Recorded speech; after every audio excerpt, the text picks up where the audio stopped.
Saya bacakan ya, Bu. Silakan.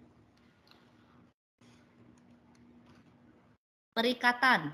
Menurut Profesor Dr. Maryam Darus Bazrul Zaman, SH, bahwa perikatan adalah hubungan hukum yang terjadi di antara dua orang atau lebih yang terletak di dalam lapangan harta kekayaan, di mana pihak yang satu berhak atas prestasi dan pihak lainnya wajib memenuhi prestasi itu.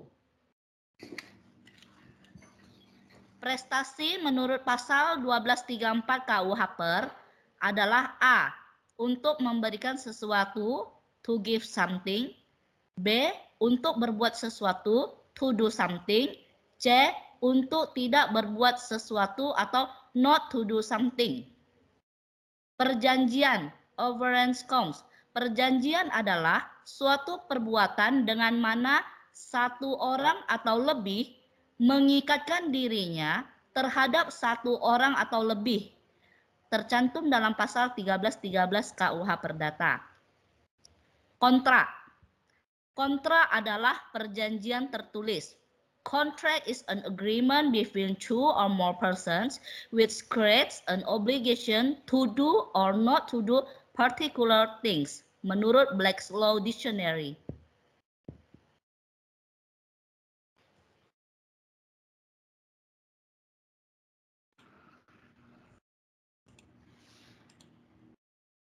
Oke, lanjut.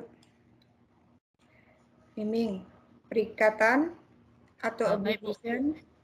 Perikatan atau obligation tercantum dalam pasal 1233 KUH Perdata terbagi menjadi dua, yaitu perikatan berdasarkan perjanjian atau agreement dalam pasal 1313. Yang kedua adalah perikatan berdasarkan undang-undang atau law dalam pasal 1352. Lanjut nih. Syarat sah suatu perjanjian atau the validity of an agreement tercantum dalam pasal 1320 KUH Perdata yang terdiri atas dua syarat. Yang pertama adalah syarat subjektif. Syarat subjektif terdiri atas dua, yaitu sepakat, tercantum dalam pasal 1321 sampai dengan 1328. Yang kedua adalah cakap, tercantum dalam pasal 1329 sampai dengan pasal 1331. Cakap dibagi menjadi dua. Yang pertama itu adalah dewasa atau adult. Yang kedua dalam arti tidak ditaruh di bawah pengampuan. Syarat yang kedua adalah syarat objektif, yang terdiri dari dua juga. Yang pertama adalah suatu hal tertentu tercantum dalam pasal 1332 sampai dengan 1334 KUH Perdata. Suatu hal tertentu ini terbagi menjadi tiga bagian lagi, yaitu benda yang sekarang ada, atau benda yang akan datang, dan benda berdasarkan jenisnya. Bagian kedua adalah suatu sebab yang selaras dengan hukum, tercantum dalam pasal 1335 sampai dengan pasal 1337 KUH Perdata.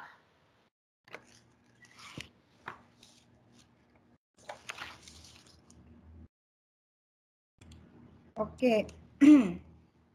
Sekarang saya minta siapa ya? Oke, makasih Bu. Terima kasih Mimi. Jana.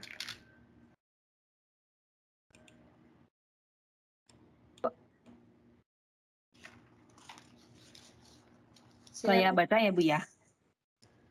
Jana Mila. Iya Bu, hadir. Iya. Baik Bu, saya bacakan ya. Iya. Silakan. Asas dalam perjanjian, yang pertama asas konsensualitas, yaitu asas yang menentukan adanya perjanjian atau asas esensial, yaitu sepakat mereka yang mengikatkan diri. Yang kedua, asas kebebasan berkontrak atau freedom of contract adalah kebebasan seluas-luasnya yang oleh undang-undang diberikan kepada masyarakat untuk mengadakan perjanjian tentang apa saja, asalkan tidak bertentangan dengan perundang-undangan, kepatuhan, dan ketertiban umum dalam pasal 1339 KUH Perdata. 1. Kebebasan untuk membuat atau tidak membuat perjanjian. 2. Kebebasan untuk memilih pihak dengan siapa ia ingin membuat perjanjian. 3. kebebasan untuk menentukan atau memilih kausa dari perjanjian yang akan dibuatnya. Maaf Bu, 4, kebebasan untuk menentukan objek perjanjian. 5, kebebasan untuk menentukan bentuk perjanjian.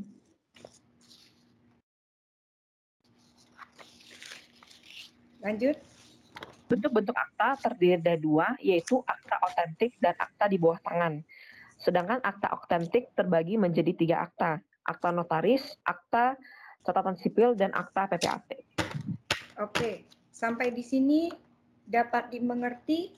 Ada yang ingin ditanyakan? Lanjut. Lanjut kita semua? Lanjut, Bu. Lanjut Bu. Oke. Lanjut, Baik, Bu. silakan Jana. Baik. Akta otentik atau authentic akte pada pasal 1868 KUH Perdata. Yang pertama, akta otentik dibuat dalam bentuk yang sesuai dengan yang ditentukan oleh undang-undang.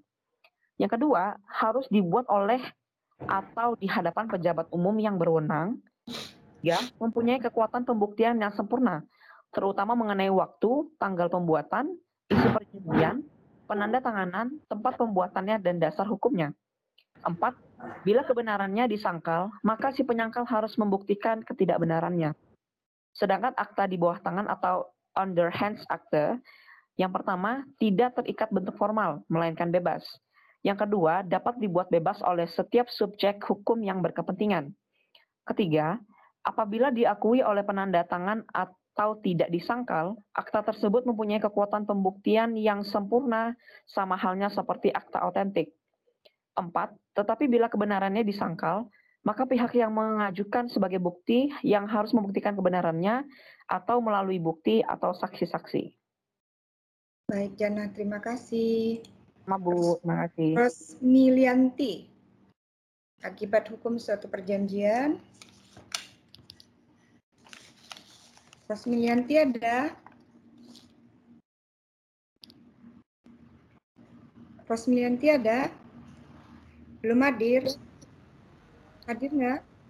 Ada, Bu. Mohon maaf, sinyal saya sedang bermasalah. Oh iya, bisa dibaca? Bisa, Bu. Oh, silakan. Akibat hukum suatu perjanjian. Yang pertama, lahir hubungan hukum dari suatu perjanjian di antara para pihak.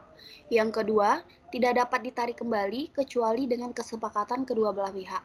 Yang ketiga, itikat baik artinya harus berjalan dengan mengindahkan norma kepatutan dan kesusilaan, misalnya atas dasar penipuan maka perjanjian itu tidak sah. Baik. Lanjut. Unsur-unsur isi perjanjian. Yang pertama, ada unsur esensialia, yang kedua ada unsur naturalia, yang ketiga ada unsur aksidentalia. Unsur esensialia merupakan hal pokok yang tidak boleh diabaikan dan harus dicantumkan dalam suatu perjanjian. Bila tidak ada, perjanjian tidak sah dan tidak mengikat bagi para pihak yang membuat perjanjian. Nah, ini contohnya apa? Jana pasti tahu ini. Contohnya apa, Jana?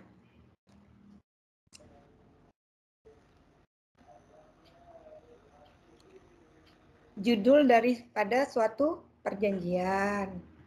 Oke, lanjut dulu ya kita ya. Nih contohnya. Contohnya,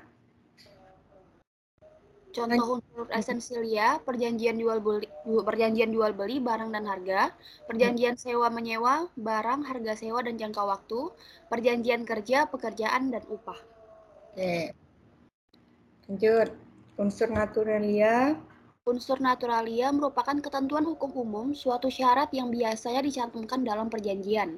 Bila tidak ada, perjanjian tetap sah dan tetap mengikat bagi para pihak yang membuat perjanjian. Bila perjanjian tidak dimuat atau tidak diatur dalam perjanjian, maka undang-undang yang akan mengisi kekosongan yang terjadi. Oke. Contohnya, Contoh unsur naturalia. Dalam perjanjian jual beli tidak diatur siapa yang wajib membayar biaya balik nama, maka ketentuan undang-undang yang berlaku yaitu biaya-biaya akta jual beli dan biaya tambahan lain dipikul oleh si pembeli kecuali jika telah diperjanjikan sebaliknya. Pasal 1466 KUH Perdata. Contohnya lagi, yang kedua. Dalam perjanjian jual beli furniture dengan sistem knockdown tidak diatur tentang biaya pengangkutan dan pemasangan. Maka dalam hal ini akan berlaku kebiasaan, yaitu biaya dan pemasangan dilakukan oleh penjual. Oke. Unsur Unsur aksidentalia merupakan hal khusus yang dinyatakan dalam perjanjian dan disetujui oleh para pihak. Hal khusus tersebut tidak diatur dalam perundang-undangan. Jadi, bila tidak ada atau diatur, sama dengan tidak mengikat para pihak. Aksidental artinya bisa ada atau diatur, bisa juga tidak ada tergantung keinginan para pihak. Hal tersebut dimungkinkan oleh undang-undang atas dasar asas kebebasan berkontrak, asalkan hal tersebut tidak bertentangan dengan kepatutan, kebiasaan, dan undang-undang. contohnya. Contoh unsur aksidentalia, dalam perjanjian sewa-menyewa secara khusus diperjanjikan bahwa apabila di kemudian hari perjanjian sewa-menyewa berakhir, maka si penyewa diwajibkan untuk menyerahkan semua kwitansi pembayaran yang pernah dilakukan oleh penyewa kepada yang menyewakan. Misalnya seperti kwitansi air, listrik, telepon, dan sebagainya. Oke, sampai di sini ada yang ingin ditanyakan?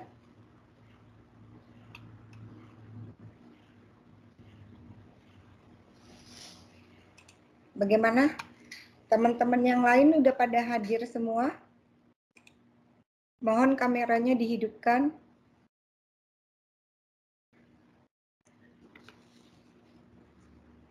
Ya. Udah pada hadir semua teman-teman yang lain? Tadi udah diberitahukan? Sudah Bu, sudah join tadi Bu. Nofri udah join Bu. Oke. Sampai di sini ada yang ingin ditanyakan? Sudah dapat dimengerti? Oke, kalau gitu ambil pena sama kertas.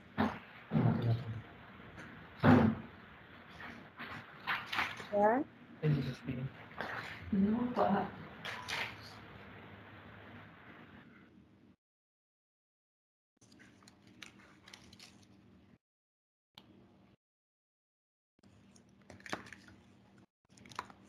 Sudah?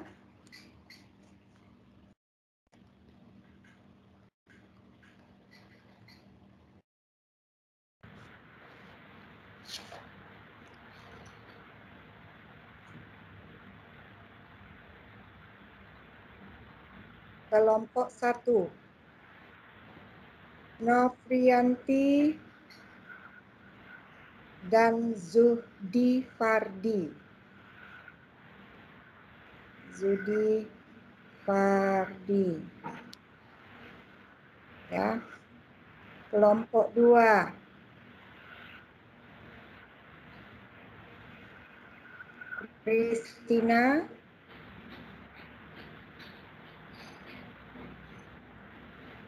Kristina dan Jana. Kelompok 3. Melisa dan Ferni. Kelompok 4. Kelompok 4, Rosmilianti dan Wirman. Wirman Saputra. Kelompok 5. Kelompok 5 Ayu Siva, Anggraini, dan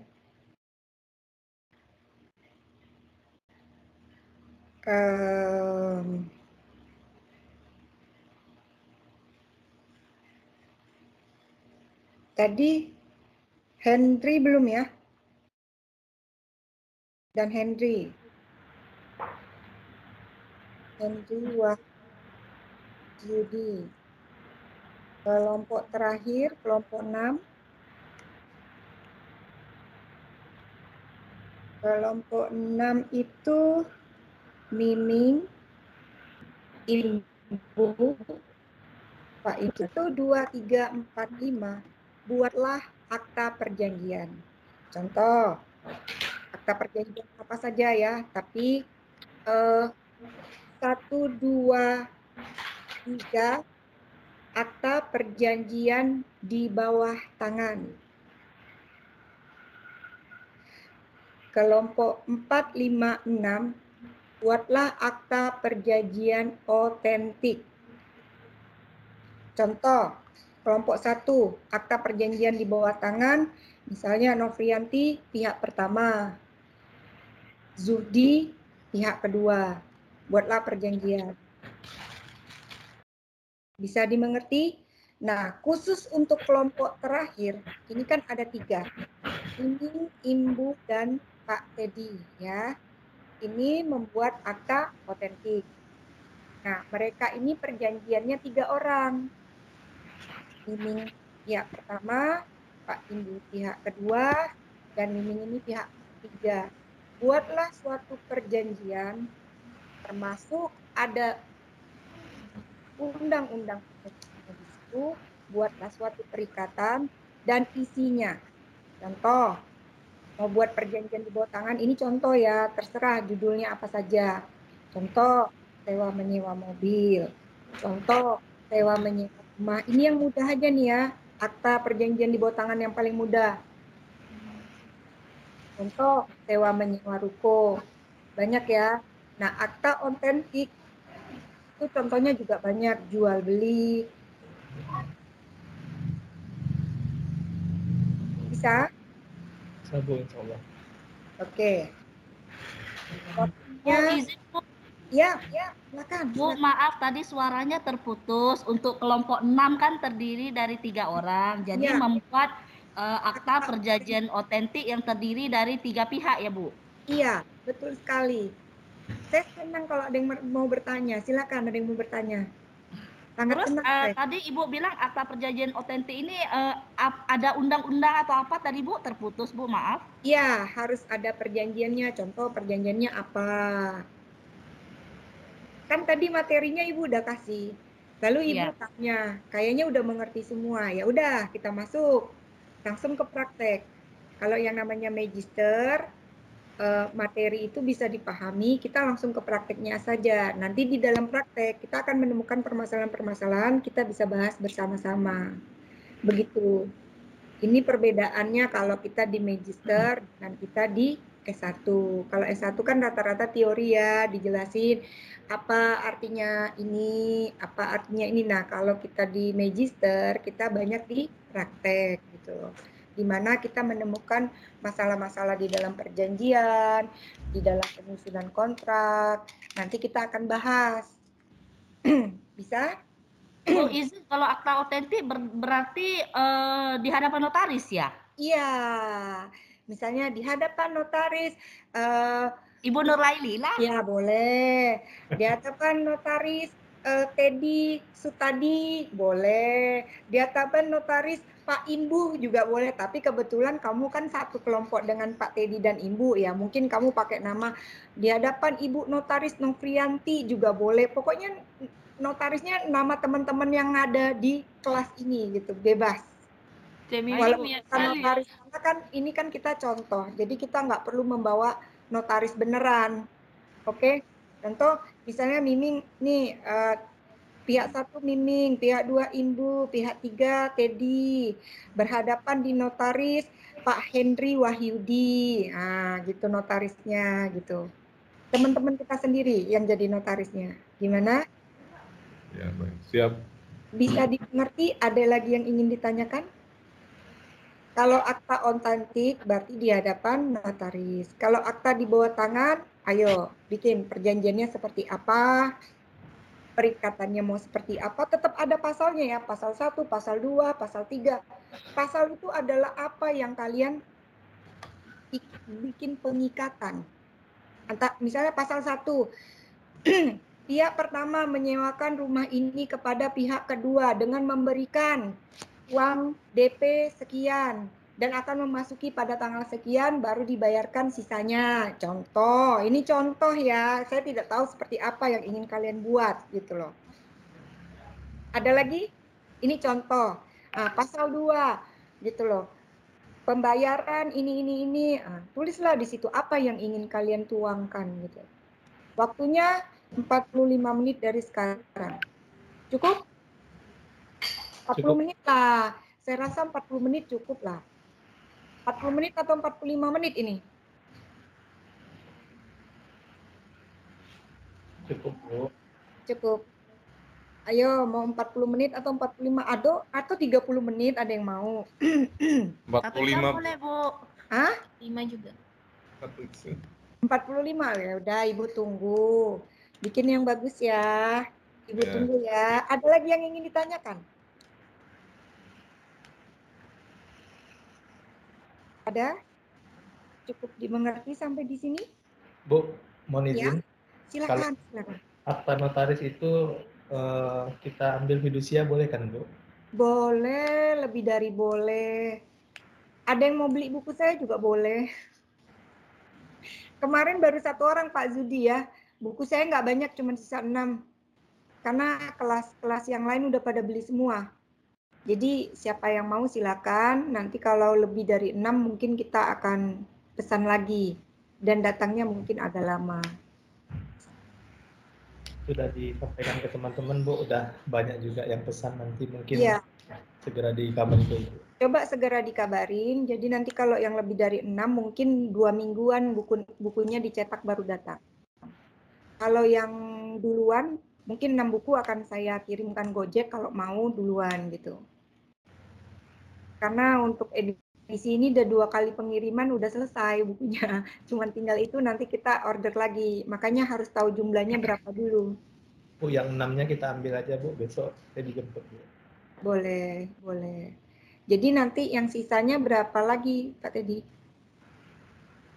Sekitaran berapa lagi?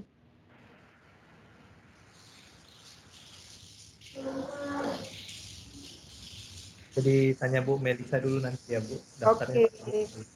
45 menit dari sekarang Ibu tunggu ya hasilnya. Udah nggak sabar nih mau baca kontrak-kontrak yang kalian lihat. Yang ini ditanyakan. Cukup dimengerti sampai sini? Dari materi sampai pembuatan akta? Oke, selamat mengerjakan. Grup baru penyusunan kontrak, karena kayaknya cuma 13 orang di sini ya. Nggak sama dengan sosiologi hukum ya Pak Teddy? Iya, Bu, kelasnya dibagi 2, ada yang ambil kebijakan hukum Publik. publik. Oke, kalau gitu kita bikin grup baru aja ya penyusunan kontrak. Jadi nanti kalau udah selesai tolong dikabarin. Baik, Bu. Oke, makasih. Selamat mengerjakan. Ya, makasih, Bu. Ibu. Anak Teddy. Saya nunggu di depan laptop ini. Memang nunggu. Siapa yang ingin bertanya silakan. Saya di sini. Bagaimana? Jadi begini Nak Teddy. Kalau misalnya bertiga, contoh ya, yang satunya PT. PT itu dua orang pihak. Contohnya Teddy dan Miming membuat perjanjian dengan Pak Imbu juga bisa, gitu. Atau ketiga ini bisa juga. Contoh Pak Teddy, ya kan, yang membuat perjanjian dengan Pak Imbu. Ibu Miming sebagai istri yang menyetujui, istrinya Pak Teddy yang menyetujui. Berarti kan tetap harus diketahui oleh Miming. Apapun itu isi perjanjiannya itu juga boleh. Yang jelas ada 3 orang di situ dan semuanya mengerti apa yang diperjanjikan. Semuanya di dalam poin-poin pasalnya sampai selesai. Bisa dimengerti? Bisa. Begini, Bu, untuk perjanjian lainnya apakah ada 3 pihak yang berikatan, Bu? Ada. Ada ya, Bu ya? Oke. Ada. Perjanjian otentik ada. 3 pihak ada. Jadi kalau kita ambil misalkan akta fidusia, akta jaminan fidusia itu kan cukup suami istri pihak pertama dengan pihak si pemberi pinjaman pihak keduanya ya Bu ya. Dua Boleh, pihak boleh ya Bu. boleh. Atau contoh PT PT yang memberikan apa tadi? Kamu membuat apa tadi? Akta fidusia. Iya Bu, jaminan fidusia. Ya, jaminan fidusia. Itu yang ya satunya suami istri, yang satunya badan daripada pihak leasing gitu ya maksudnya ya. Betul. Oke, bisa atau badan pihak leasing itu mewakilinya 2 orang, direktur dan manajernya. Tapi namanya dia pakai PT leasing. Berarti PT leasing ini yang membuat perjanjian dengan Pak Teddy, contoh. PT leasing itu terdiri direkturnya misalnya Pak Imbu, manajernya Ibu Miming. Tapi kan dia tetap nama satu PT. Jadi kerjasamanya, maksudnya buat perjanjian antara dua belah pihak, tapi dengan 3 orang itu juga bisa. Bisa sampai di sini? Izin Bu, Iya, silakan Miming. untuk suami istri biasanya satu pihak kan Bu, kecuali Ya. ada perjanjian pranikah. Iya, ya memang satu pihak. Nah, tetapi kalau mau bikin 3 pihak kan bisa seperti saya bilang tadi. Contoh, eh, apa tadi? Fidusia ya, akta jaminan ya, pembiayaan. Nah, misalnya pihak leasingnya itu kan satu PT itu kan pihak pertama, tapi satu PT itu kan diwakili oleh 2 orang. Contoh direktur dan manajernya yang mengetahui gitu loh. Karena kan misalnya PT memang bisa dapat diwakilkan oleh 1 orang direktur atau manajer, tapi kan alangkah lebih bagusnya namanya PT itu kan harus ada 2 orang pihak. Gitu. Jadi memang perjanjiannya tetap 2 belah pihak, tapi bagaimana dilibatkan untuk 3 orang, begitu Ming? Dapat dimengerti Ming? Ya, baik Bu. Siap Bu, saya coba itu aja lah ya Bu ya, yang simple karena kan saya bukan di bidang kontrak, saya juga bukan tak pernah kerja di tempat notaris, jadi kami coba buat yang simple, mungkin fidusia seperti kata Pak Teddy, ada suami istri, kemudian misalnya contoh dengan pihak pegadaian, nah suami istri ini dia punya perjanjian pranikah, jadi dipisahkan pihak pertama, pihak kedua, sama pihak pegadaian di hadapan notaris, boleh Bu? Boleh, apapun yang mau kalian buat kita kupas nanti. Jadi Baik. namanya kita magister ini, disinilah kita belajar langsung praktek apa yang terjadi di lapangan, bagaimana membuat suatu perjanjian, bagaimana di sini kan judul kita materinya penyusunan kontrak. Nah, penyusunan kontrak yang benar itu seperti apa? Dari judul, ya kan? Komparisi, benar nggak? Komparisi itu awal, tengah, dan akhir. Nanti kita bahas. Nggak apa-apa, kalian mau buat seperti apa aja, nggak usah takut salah, nanti kita bahas bersama-sama. Kita belajar bersama-sama. Siap Bu, kami coba dulu ya Bu ya. Silakan. Terima Saya kasih pencerahannya Bu. ya, siapapun yang ingin bertanya, saya masih di depan laptop kok. Cuman saya matiin kameranya. Siapapun yang mau bertanya, hidupin aja speakernya, saya di sini. Oke, Baik, saya tunggu ya. Ya, terima kasih. Terima kasih Bu. Sudah 45 menit, udah ada yang selesai. Sudah ada yang selesai. Bapak-bapak, ibu-ibu, teman-teman sekalian. Udah ada yang selesai belum? Belum Bu. Oke. Tambahan waktu 10 menit ya. Boleh? Terima kasih Bu. Kabarin Ibu ya, Ibu tunggu. Di sini, kalau ada yang mau bertanya silakan. Pakai laptop, saya boleh izin share ya Bu ya? Boleh, silakan. Iya, sudah. Silakan. Jana, kelompok 2 ya. Iya Bu, kelompok 2. Silakan presentasi. Baik, selamat malam rekan-rekan dan dosen yang terhormat. Perkenalkan, nama saya Jana Mila. Selamat Hari ini malam ini saya dengan kelompok saya yaitu Christina. Kami akan mempresentasikan tentang akta bawah tangan yang sudah kami buatkan. Yaitu kami beri judul perjanjian peminjaman. Pada hari ini Kamis tanggal 10 Januari 2022, kami yang bertanda tangan di bawah ini.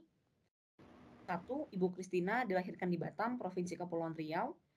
pada tanggal 20 November, lahir pada tanggal 20 November 1999, wira swasta bertempat tinggal di Batam, perumahan Palam Regensi tahap 2, blok D8 nomor 6, rukun tetangga 02, rukun warga 023, Kelurahan Taman Baloi, Kecamatan Batam Kota, Kepulauan Riau.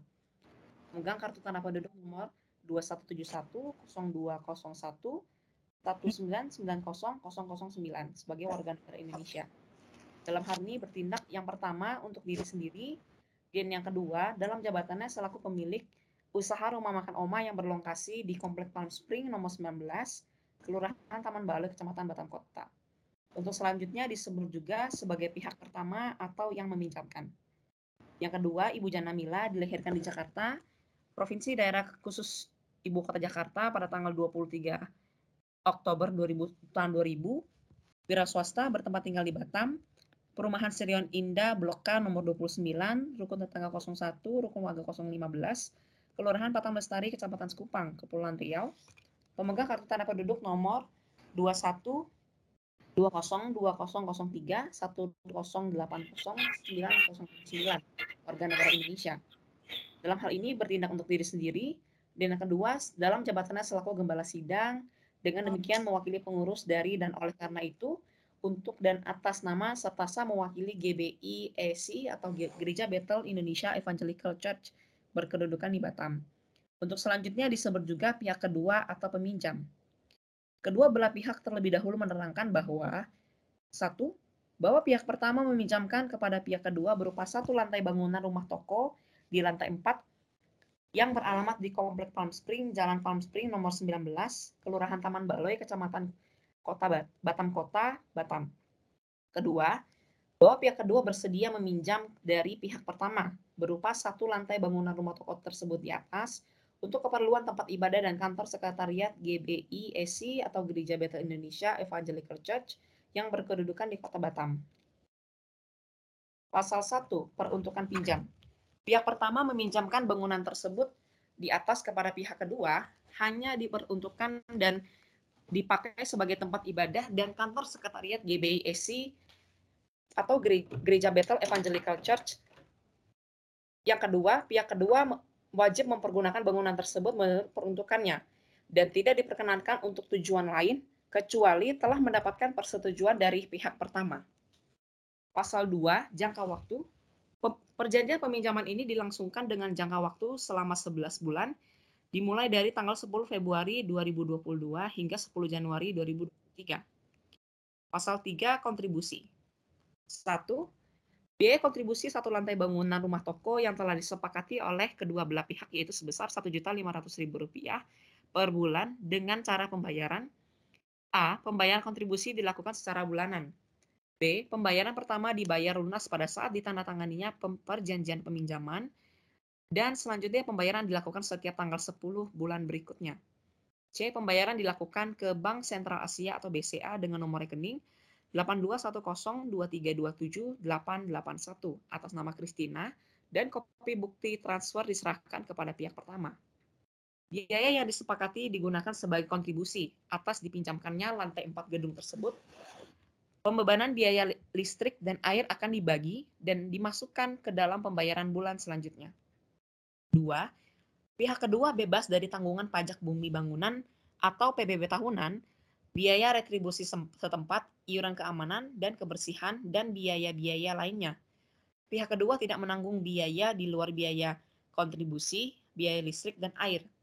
Apabila ada biaya-biaya lain selain yang disebut di atas, maka disepakati bersama kembali. 3. Apabila pihak kedua membutuhkan kapasitas listrik yang lebih besar, maka biaya naik daya listrik dan penurunan daya listrik akan ditanggung oleh pihak kedua. Pasal 4. Tanggung jawab pihak kedua. 1. Selama perjanjian pinjaman ini berlangsung, maka pihak kedua bertanggung jawab memelihara dan memperbaiki kerusakan-kerusakan apa saja yang disebabkan oleh pihak kedua, pegawainya, pengunjung, maupun tamu-tamu pihak kedua, dan semua ongkos-ongkos yang dikeluarkan untuk perbaikan tersebut menjadi tanggung jawab pihak kedua.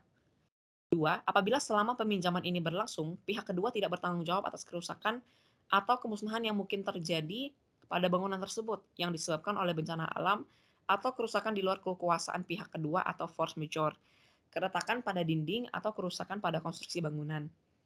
3.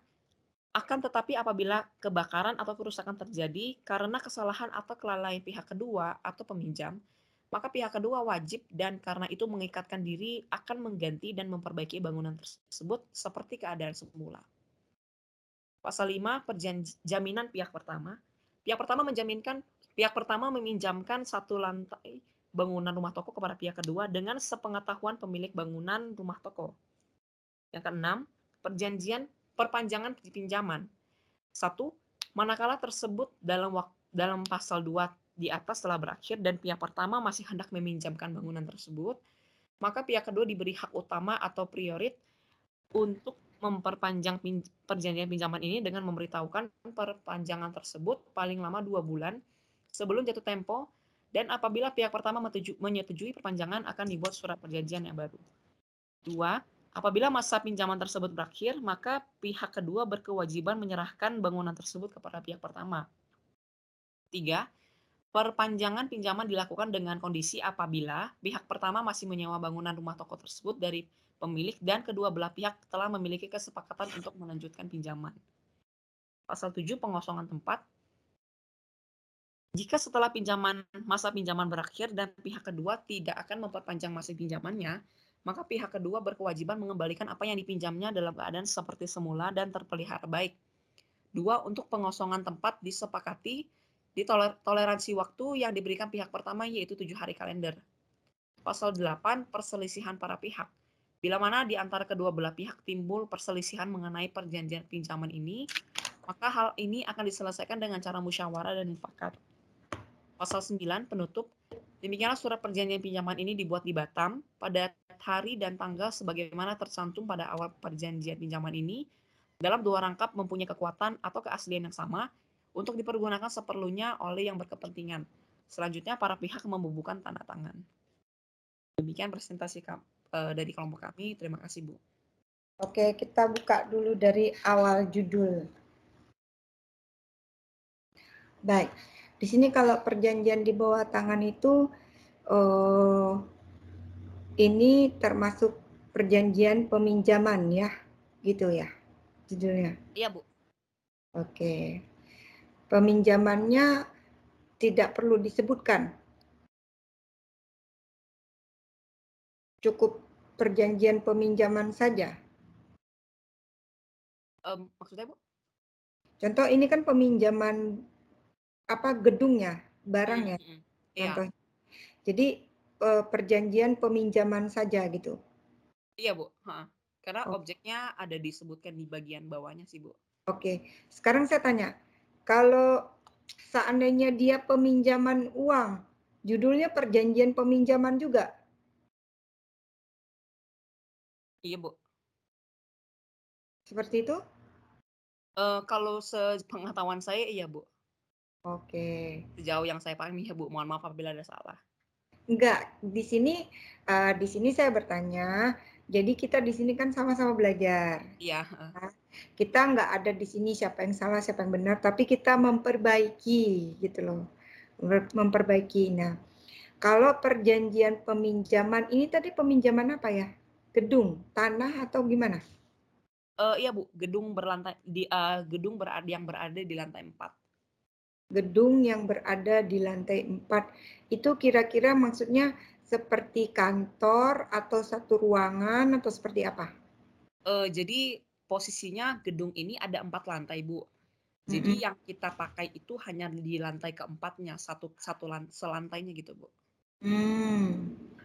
Jadi di sini bagusnya judulnya perjanjian peminjaman ya. Itu ya. Terus kalau peminjaman uang juga judulnya perjanjian peminjaman gitu kalau di bawah tangan. Iya, Bu. Kalau peminjaman uang bukannya harusnya bagusnya surat pengakuan hutang? Perjanjian pengakuan hutang.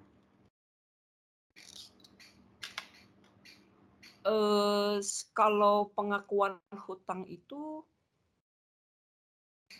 kalau menurut saya Ibu ya, pengakuan hutang itu dilakukan apabila misalnya sudah terjadinya penyerahan uang tapi pada saat penyerahan uang tidak dibuatkan secara akta ya Bu, atau secara perjanjian.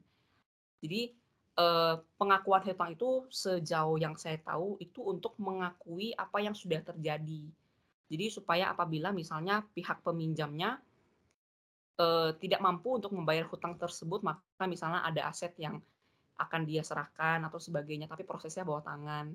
Tapi kalau misalnya peminjamannya di depan, lalu ditandatanganinya juga di depan, menurut saya itu lebih tepatnya perjanjian peminjaman, Bu. Oh gitu. Heeh. Tapi kalau di bawah tangan, perjanjian peminjaman itu lebih nggak kuat gitu loh. Lebih Iya. kuat itu perjanjian pengakuan hutang. Kalau peminjaman uang. Karena peminjaman pengakuan hutang itu dia kan mau meminjam uang. Jadi ya harus buat perjanjian pengakuan hutang. Sehingga dia misalnya menjaminkan asetnya apa, nah kita baru menyerahkan uang yang dia pinjam. Jadi lebih kuat dia memang mengakui bahwa dia meminjam uang. Jadi surat pengakuan hutang. Tapi kalau perjanjian peminjaman itu kurang kuat gitu loh. Walaupun di bawah tangan, jadi kesannya judulnya apa gitu yang dipinjamkan gitu. Kalau ini kan gedung. Di sini dalam jangka waktu berapa lama peminjamannya? Diisi di dalam pasal berapa ya, Yana? Pasal 2, Bu, jangka waktu yaitu selama 11 bulan. 11 bulan, oke. Dengan kondisi apabila kalau pada saat dipinjamkan gedung itu seperti apa dan dikembalikan harus seperti semula dengan uang jaminan ya? Ada uang jaminan atau bagaimana?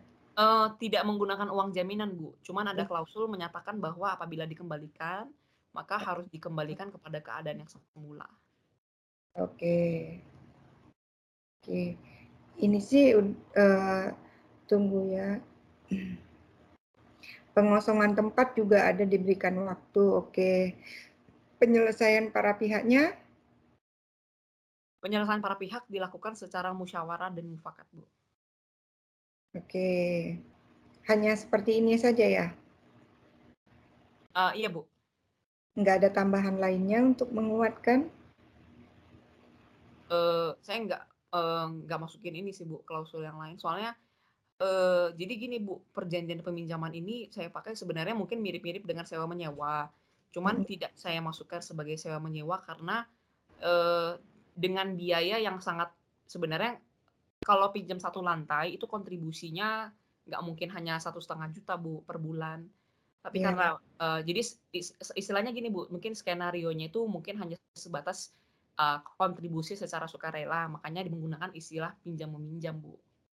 Oke. Nah, kalau mau menaiki gedung tersebut ke lantai 4 itu, dia harus melewati dari lantai pertama ke atas. Nah, itu seperti apa? Maksudnya, Bu? Maaf. Kan ini yang disewakan kan di lantai 4. Nah, jadi dia lewat mana? Tidak melewati lantai 1, lantai 2, lantai 3, tidak mengganggu lah ya, kayak lewat lift gitu ya maksudnya? Ada, Bu, ada melewatinya. Jadi tadi ada saya masukkan mengenai klausul ini sih, Bu. Mungkin Di lebih apa? berkaitan dengan klausul apabila ada kerusakan ya, Bu. Misalnya saya kaitkan contohnya di pasal 4 ini, Bu. Selama perjanjian peminjaman yang ayat satunya, selama perjanjian ini berlangsung, maka pihak kedua bertanggung jawab memelihara dan memperbaiki kerusakan apa saja yang disebabkan pihak kedua, pegawainya, pengunjung maupun tamu-tamu. Saya tidak memasukkan klausul mengenai aksesnya sih, Bu. Tapi Harusnya dimasukin dong. Bagaimana melewati aksesnya, tidak boleh mengganggu para pihak yang ada di lantai 1, 2, dan 3, baik pun maupun itu tamu-tamu untuk ke gedung lantai 4 tersebut gitu loh. Harusnya ada. Itu nanti ditambahin poinnya biar lebih lengkap. Ya kan, untuk aksesnya. Terus selanjutnya kalau di penutupan itu hanya kedua belah pihak begitu.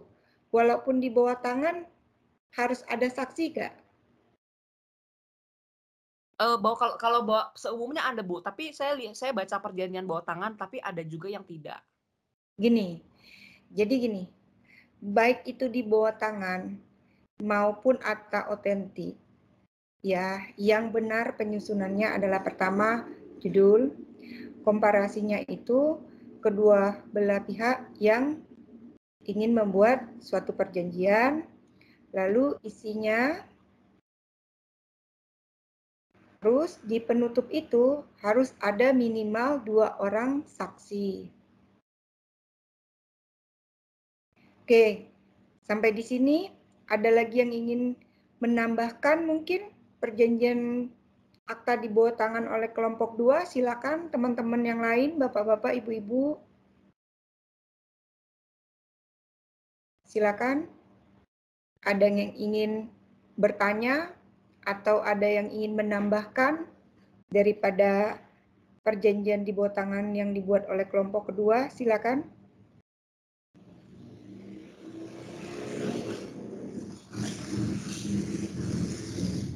Nggak ada ini. Atau kita lanjut? Atau bagaimana?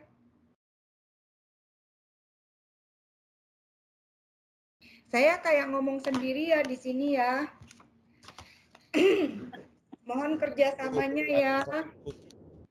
Lanjut. Oke, lanjut. Kelompok berapa? Kelompok 1, Bu. Sudah siap. Ya, silakan. Jadi sementara kita menunggu kelompok 1 dari Pak Zudi, tadi untuk kelompok 2 ya Jana ya sudah bagus aktanya, tapi tolong dilengkapin dan juga harus dihadirkan oleh minimal 2 orang saksi ya Jana ya. Dan Christina ya. Itu sih masukan dari saya. Sudah tampil belum, Bu ya? Sudah, silakan presentasi Pak Zudi. Dari oke. awal, oke dari awal. Oke, judulnya perjanjian sewa menyewa ya, silakan Pak Zudi. Iya, selamat Itu, Bu. selamat malam Oh, yang teman-teman sekalian. presentasi Selamat malam Yanti. Pak. Oke, silakan. Selamat malam. Selamat malam Novri, silakan. Ya, mohon maaf tadi gangguan harus tunggu Pak Zudi dulu, Bu. Oh iya, nggak apa-apa, silakan. Iya, terima kasih teman-teman. Adapun hasil kerja saya dan Pak Zudi, layar besar boleh Pak? Layar besar ya, bentar ya. Belum besar ya emang layarnya?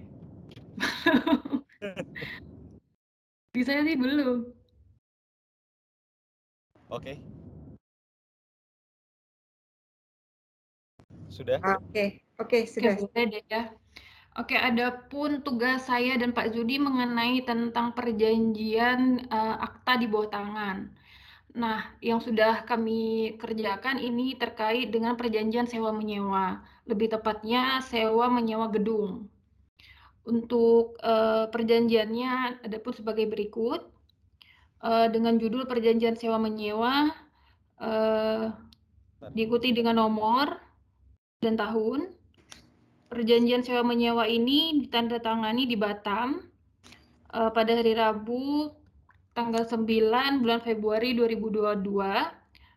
Adapun untuk pihak pertamanya saya sendiri dengan nama, jabatan dan alamat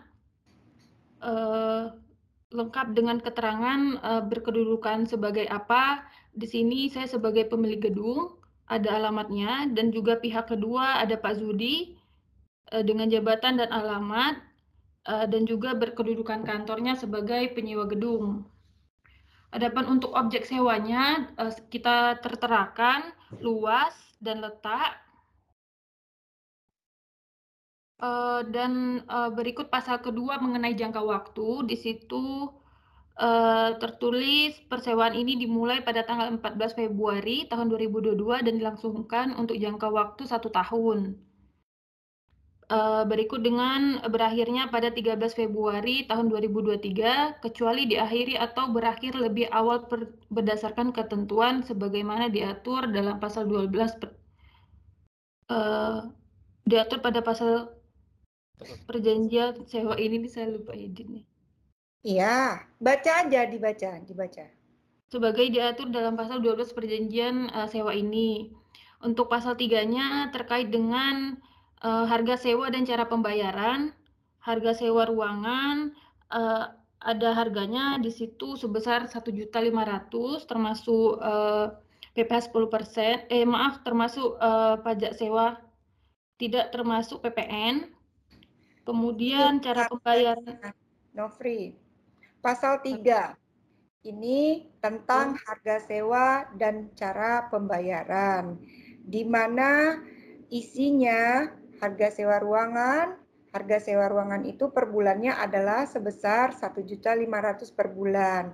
Sudah termasuk pajak sewa atau PPh, tidak termasuk PPN. Nah, cara pembayarannya dilakukan penyewa kepada pemilik setiap 3 bulan di muka, yaitu 1.500.000 per bulan dikali 3. Jadi jumlahnya sebesar 4.500.000 rupiah. Pembayaran biaya sewa tersebut harus dilakukan penyewa 7 hari sebelum masa sewa dimulai. Bisa dilanjutkan, Novi? Dibaca, presentasinya dibaca dengan jelas. Silakan. Silakan, Novi. Halo. Ya. Halo. Oh iya, sorry Bu. Ya. Oke, baik. Uh-uh. Saya lanjutkan paling lambat 7 hari sebelum tanggal dimulainya masa sewa bulan berikutnya. Ya. Untuk pasal 4 mengenai biaya-biaya lain seperti biaya servis charge. Pasal 4 itu tentang biaya-biaya lain. Adapun isinya biaya servis, begitu bacanya. Iya, Bu. Iya, saya cuma mengajarkan cara membacanya. Silakan. Baik. Boleh saya bantuin, Bu? Nggak apa-apa. Biar dia bisa dan terbiasa. Soalnya udah magister loh, baca kontrak harus tahu gitu loh. Kita masuk di hukum bisnis ya. Jadi kita harus tahu cara membacanya. Kita udah nggak di S1. Silakan Novianti. Nggak apa-apa, kita di sini sama-sama belajar ya. Oke, silakan. Iya, silakan Novi. Adapun pasal 4 mengenai biaya-biaya lain seperti biaya servis atau service charge, penyewa dibebani biaya servis untuk pembayaran penggunaan utilitas dan layanan sebesar 500.000 per bulan. Sudah termasuk pajak sewa atau PPh 10% dan di luar PPN. Nah, gitu benar. Udah pinter. Lanjut. Cara pembayaran yang kedua. Untuk yang kedua, mengenai cara pembayaran, adapun untuk pembayaran servis harus dilakukan penyewa kepada pemilik gedung untuk 3 bulan di muka dan dibayarkan paling lambat 7 hari sebelum masa sewa dimulai, yaitu sebesar 500.000 per bulan kali 3 bulan, yaitu sebesar 1.500.000. Yaitu jumlahnya sebesar 1.500.000 rupiah. Coba diulang. Yaitu jumlahnya sebesar 1.500.000 rupiah. Ya, pinter. Lanjut. Parkir. Selanjutnya mengenai biaya parkir. Adapun terkait biaya parkir, tempat parkir mobil dan motor terletak di halaman gedung Geraha Pena Batam. Untuk parkir saat ini dikenakan biaya, namun kebijakan tersebut dapat berubah sesuai dengan perubahan kebijakan manajemen Geraha Pena. Selanjutnya mengenai biaya pemasangan telepon. Adapun mengenai pemasangan biaya telepon, pemilik gedung harus menyediakan line telepon baru dari Telkom dengan biaya pemasangan sebesar Rp1.500.000 per line. Dan untuk yang terakhir mengenai biaya pemakaian listrik. Untuk biaya pemakaian listrik, tarif listrik dikenakan biaya sebesar Rp1.855 per kWh dan untuk beban tetapnya sebesar Rp44.052 KVA ditambah biaya administrasi 10% dan harga sewaktu-waktu bisa berubah sesuai dengan tarif listrik PLN. Adapun mengenai klausal pasal 5 itu terkait deposit. yaitu penyewa wajib menitipkan uang jaminan atau deposit senilai 3 bulan biaya sewa ditambah 3 bulan service charge, yaitu sebesar Rp1.500.000 ditambah Rp500.000, yaitu berjumlah 6 juta dikali 3 bulan. Dikali 3 bulan, yaitu sebesar 6 juta rupiah. Deposit tersebut akan dibayarkan kembali kepada penyewa tanpa bunga setelah berakhirnya perjanjian kontrak sewa setelah dikurangi dengan jumlah yang diperlukan apabila ada, untuk memperbaiki setiap pelanggaran yang dilakukan oleh penyewa berdasarkan perjanjian ini. Mengenai pasal 6, yaitu terkait hari kerja dan jam kerja resmi. Di hari kerja resmi adalah hari Senin sampai dengan Sabtu, kecuali hari Minggu dan atau hari libur nasional. Ketentuan hari kerja dan jam resmi diatur sebagai berikut. Untuk yang pertama, hari Senin sampai Jumat, jam kerja resmi ditentukan dari pukul 8 sampai dengan jam 17.00 WIB. Apabila penyewa membutuhkan jam kerja lebih, pemilik gedung menyediakan fasilitas penerangan listrik dan AC sampai dengan pukul 17.30 WIB, tanpa biaya overtime. Melebihi batas jam di atas, maka dikenakan biaya overtime untuk penggunaan AC sebesar Rp250.000 per jam. Untuk yang kedua, di hari Sabtu, jam kerja resmi ditentukan dari pukul 8 sampai dengan 14.00 WIB. Apabila penyewa membutuhkan fasilitas layanan di luar ketentuan-ketentuan tersebut di atas, maka terhadap penyewa diberlakukannya biaya overtime. Adapun pasal 7 ini terkait sanksi atas keterlambatan pembayaran. Adapun sanksi atas keterlambatan pembayaran, yang pertama di sini terkait pembayaran sewa dan biaya servis. Penyewa wajib membayar biaya sewa dan biaya servis kepada pemilik gedung sesuai dengan ketentuan yang diatur dalam perjanjian sewa ini. Apabila penyewa menunggak pembayaran biaya dimaksud, maka pemilik berhak mengenakan denda sebesar 3%. Sebesar 3 per mil per hari dari jumlah uang yang seharusnya dibayar, serta harus dibayar sekaligus bersamaan dengan pembayaran biaya sewa. Denda itu 3% atau 3 per mil itu? 3 per mil, Bu. 3 per mil per hari. 3 per mil per hari itu maksudnya seperti apa, Pak Zudi? 0,03 dikali 0. Jadi harga sewa dikali 0,03, Bu.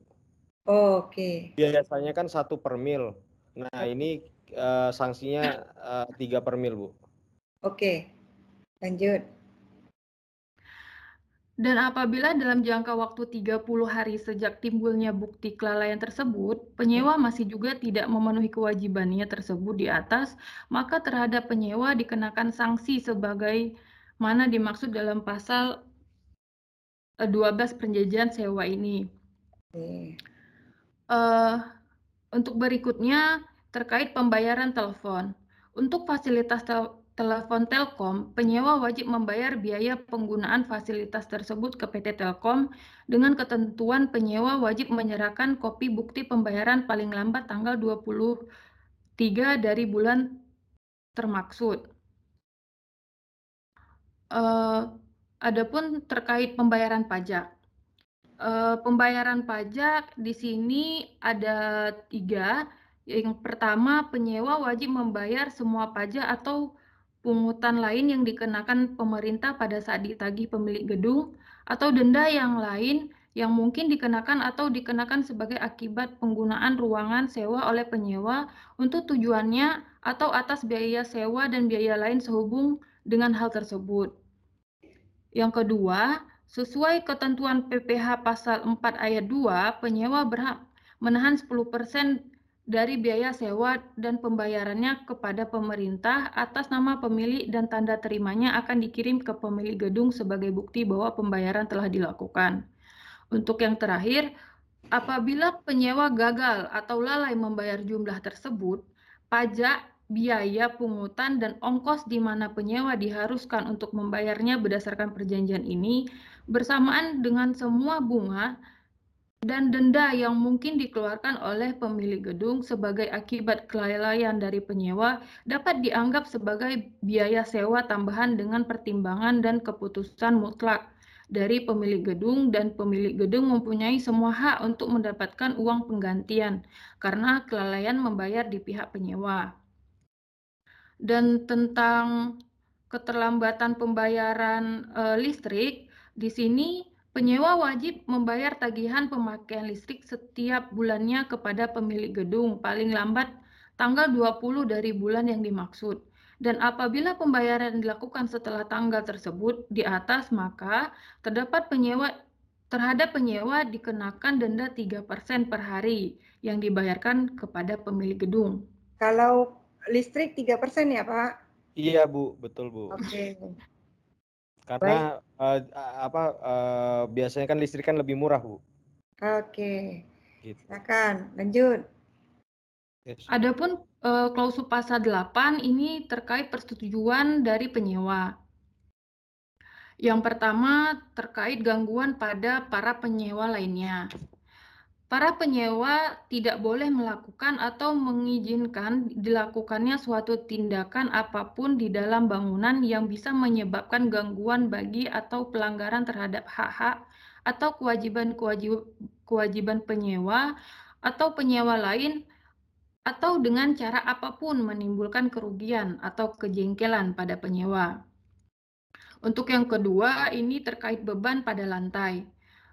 Menurut para arsitek yang dipekerjakan. Sebentar. Naikkan ke pasal 8 tadi. Oke. Nah, di sini Yana itu harus masukin ini ya, Yana tadi kurang ya. Nanti agar tidak mengganggu penyewa atau pemilik gedung lantai 1, 2, dan 3. Karena tadi ada di gedung lantai 4 yang dipinjamkan untuk dipakai. Oke, lanjut. Beban pada lantai. Adapun persetujuan dari penyewa terkait beban pada lantai, di sini menurut para arsitek yang dipekerjakan oleh pemilik gedung ditentukan bahwa beban maksimum pada lantai adalah 250 kilo per meter persegi. Oke. Untuk selanjutnya, mengenai penggantian fitting dan fitting listrik. Dengan biayanya sendiri, penyewa harus mengganti lampu-lampu atau fitting listrik, bola-bola lampu, tutup atau peralatan yang berada di dalam. Itu apa itu bacanya? Cup, Bu. Cup. Oke. Atau peralatan yang berada di dalam ruangan sewa yang rusak karena disebabkan oleh pemilik gedung, para pegawainya, para wakil atau pekerjanya. Kemudian biaya penggantian itu akan ditanggung dan dibayar kembali oleh pemilik gedung. Tanggung jawab untuk memperbaiki itu akan ditanggung dan dibayar kembali oleh pemilik gedung. Tanggung jawab untuk memperbaiki lampu-lampu atau fitting listrik, bola-bola lampu, tutup atau peralatan yang berada di luar area sewa penyewa berada di pihak pemilik gedung. Adapun tentang persetujuan dari penyewa terkait lift, yang pertama akan digunakan 2 lift otomatis berkecepatan tinggi dengan kapasitas angkut 13 orang yang akan dirawat baik dan dipertimbangkan dalam keadaan bekerja sebagaimana mestinya. Yang kedua, jam kerja normal lift-lift ditentukan sebagai berikut.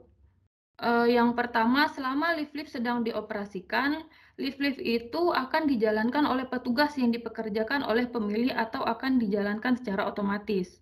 Yang kedua, jika penyewa meminta penambahan penggunaan satu lift atau lebih pada waktu lain selain dari yang biasanya dijalankan, maka pemilik akan menyediakan layanan demikian yang diminta. Akan tetapi, pemilik berhak mengenakan biaya yang cukup untuk membayar biaya-biaya operasi dan administrasi. Untuk yang terakhir, penggunaan lift diutamakan untuk angkutan orang. Barang-barang yang dapat diangkat dengan tangan dapat diangkut dengan menggunakan lift. Akan tetapi, barang-barang lainnya hendaknya menggunakan tangga. Selanjutnya, terkait nama bangunan. Dalam hal ini, nama bangunan dipergunakan oleh penyewa pada kepala surat atau formulir-formulir bisnis jenis lain atau iklan. Maka, nama bangunan harus ditulis secara lengkap dan benar.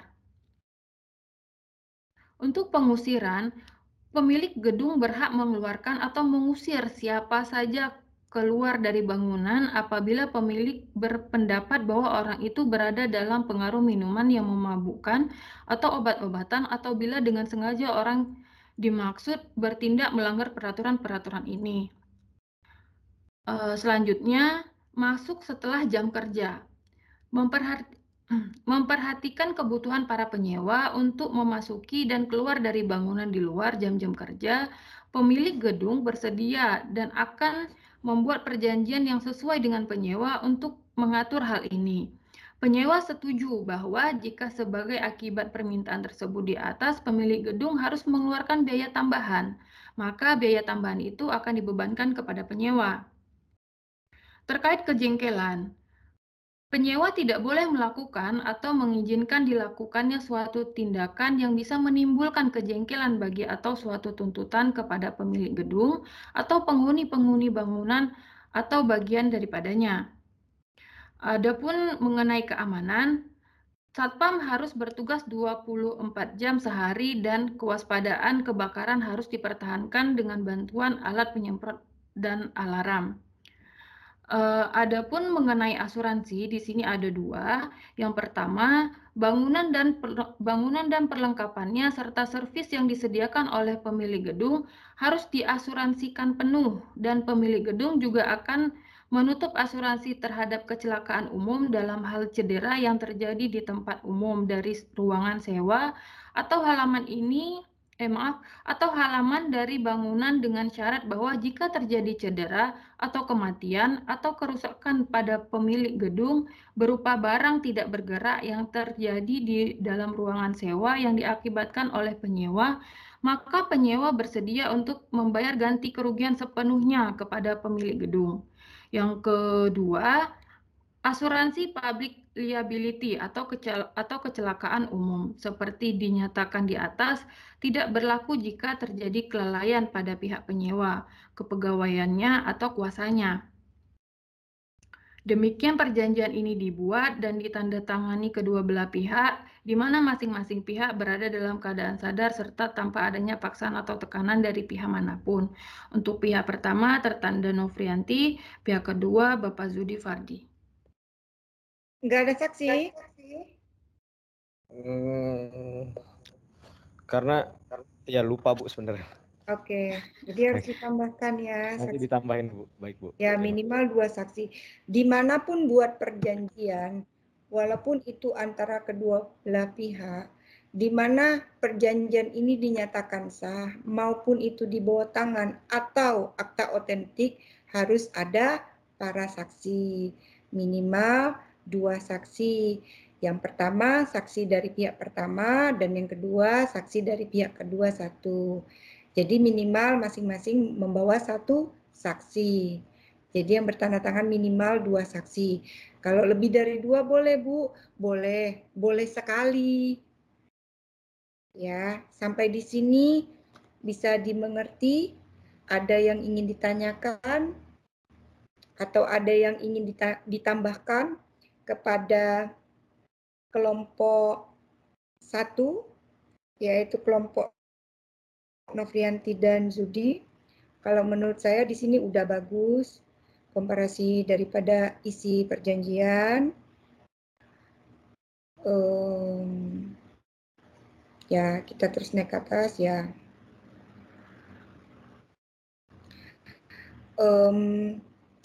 Namanya perjanjian di bawah tangan seperti ini juga boleh. Tapi kalau lebih bagusnya seperti ini boleh perjanjiannya.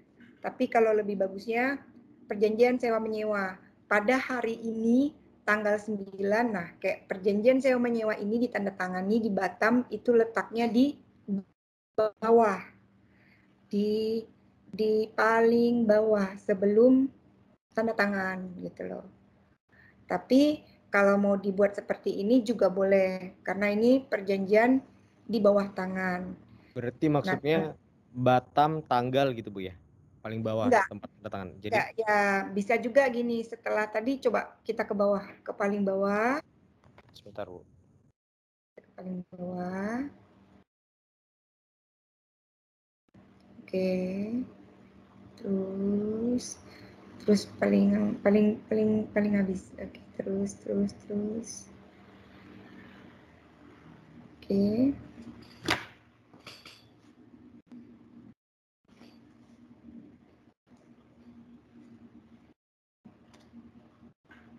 Baik Bu. Oke.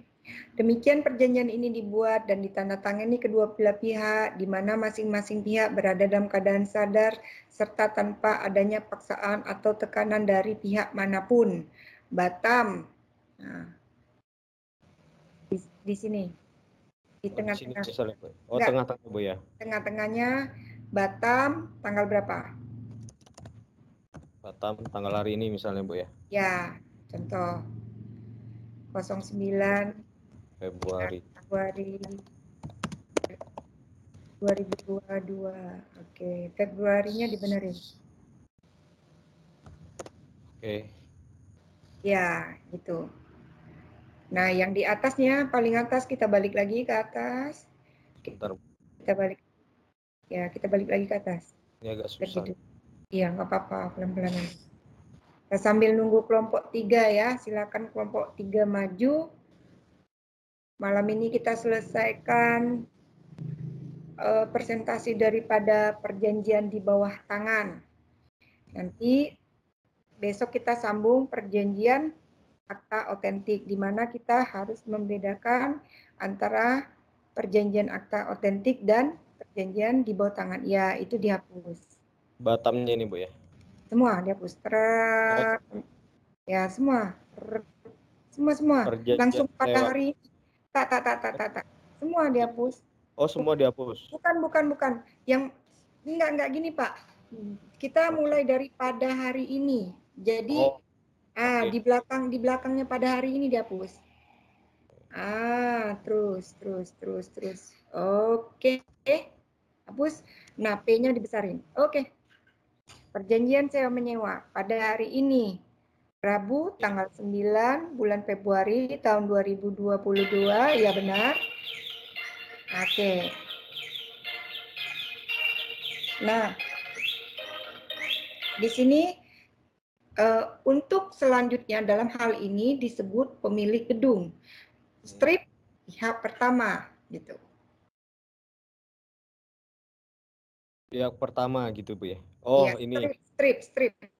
Enggak apa-apa. Bukan setelah tanda kutip 2 ini. Setelah tanda kutip pemilik gedung, oke. Udah, pemilik gedung. Titiknya dihapus. Ya, titiknya dihapus. Ya, strip, kasih tanda miring itu gimana? Oh, ini. Ya. Aduh, sebentar Bu.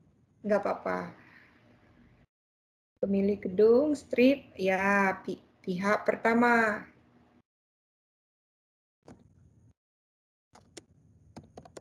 Pihak 1 I besar aja. Wah, boleh pihak pertama, boleh pihak 1 I besar, boleh. Nah, nanti di bawahnya yang Zudi, coba kita turun ke bawah dikit. Turun ke bawah dikit. Nah, ini apa? Di sini saya harus pihak kedua gitu. Oke, baik Bu. Ya. Seperti ini ya, teman-teman yang lain, ini tambahan dari saya untuk lebih rapi, lebih bagus. Tapi pada intinya, apapun itu perjanjian, yang penting kalian bisa memahami apa yang kalian sepakati. Di sini kita belajar hukum bisnis. Di sini kalian belajar penyusunan kontrak. Di mana penyusunan kontrak itu kita belajar dari judul, komparisi, ya, orang yang punya kesepakatan untuk perjanjian, dan yang paling penting adalah isinya atau inti daripada perjanjian ini kalian harus mengerti. Jadi sebelum terjadi kalian harus masukkan. Jadi jangan terjadi masalah nanti, aduh kok nggak ditulis ya waktu di kontrak. Nah, jadi nanti terjadinya prestasi dalam perjanjian. Seperti itu, bisa dipahami? Bisa, Bu. Ada yang ingin ditanyakan? Izin, Bu. Ya, silakan. Saya tidak ingin menanyakan, cuman saya melihatnya mungkin ini silakan. Pada halamannya itu yang di bawah sudut kanan bawah. Oke, itu silakan. ada 1 strip 4, 1 strip 1. Yang mana ya? Nah, itu 1 strip 22 confidential. Sepertinya itu menunjukkan halaman ya, atau banyaknya lembaran. Ya. Jadi itu sepertinya tadi tidak sampai 22 halaman. Bagaimana Pak Zudi? Jadi gini Bu, ini draft perjanjian, karena ini kita presentasi di kampus, ada beberapa klausulanya yang saya singkat-singkat. Jadi halamannya mungkin ini tidak terikut sertakan gitu loh. Ya, tidak dihapusnya. teredit. Jadi karena kalau misalnya perjanjian yang sebenarnya itu lebih detail lagi Bu, tapi kan karena kita mengingat waktu, jadi kita singkat-singkat, jadinya ya nggak teredit juga gitu loh Bu. Ya, yang intinya di sini sudah cukup lengkap ya. Yang intinya kedua belah pihak itu maksudnya di dalam klausula itu apabila melanggar dia kenakan sanksi begini. Nah, apabila dia mengganggu ya kan fasilitas yang ada di gedung itu lainnya dia akan dikenakan begini. Ini udah cukup lengkap kalau menurut saya untuk perjanjian di bawah tangan.